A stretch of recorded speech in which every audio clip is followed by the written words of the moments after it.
a single comm with two campuses, our Tulsa and our Cherokee Nation campus, and we wanted to invite NBOME to come and talk to the students for a few reasons. One, it had been a few years since Dr. Gimple had had the opportunity to see our Tulsa campus, and we've had a lot of growth and development there.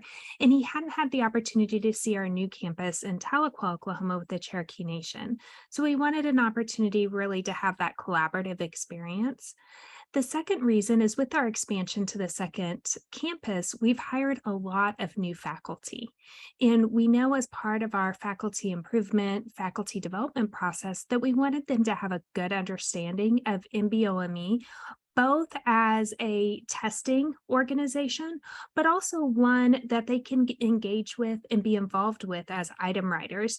Further, one, our mission of training primary care physicians and setting educational excellence and standards around that, but also it helps them do their job better here locally on campus, because as they understand testing processes, they're able to excel in how they assess our students in their formative exams. For our students, we really felt like we mentor, we coach, we talk with our students about their pathways to success. And one of those includes successfully passing their licensure exams that are provided by NBOME through the Comlex series, but also the COMET assessments that they take as part of their clinical education. So as much as we do those things, sometimes hearing from external people is really, really important. It helps allay fears, it helps instill confidence in the process, and it gives them an opportunity to express concerns that they may have related to the evaluation process as they move through their professional careers. As a dean, we're always worried about, we know internally how our students rank. We know internally how our faculty are doing, but we don't get a lot of external benchmarks. So our ability to compare ourselves against others, these types of visits really give us an opportunity to learn. At the end of the day, it's not about necessarily doing better than someone else, but it's how can we all continue to do the best that we can to meet the learning needs of our students so that they're able to meet their patients' needs.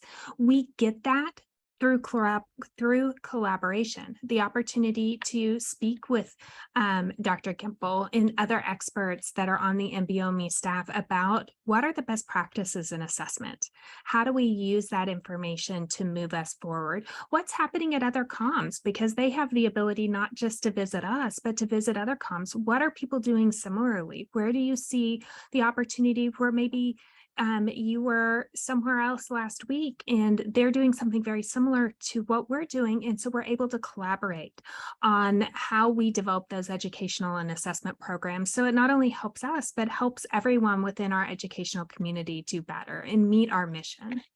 So the students were thrilled. They felt really great. They enjoyed the conversations.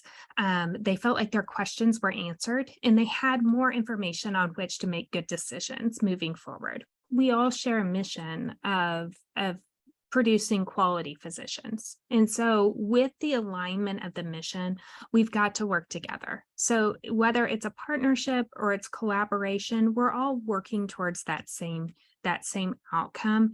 And the more that we're able to do that with a consistent voice, it doesn't have to be necessarily the same voice, but we're delivering the same messages. It's going to provide clarity for our students. Medical school is a highly stressful time. There's a lot of anxiety. There's a lot of unknowns. We have a lot of people who really struggle. So the more we're able to be consistent in our messaging from the comm, from NBOME, with expectations of what the students have to do and what those expected performances are as they move through their education, the more we're supporting students in their learning. And that allows them to truly learn information that they need, so that when they graduate, when they go into that next level of practice and they transition into GME, they have confidence in what they're doing and they're qualified and prepared to take care of patients.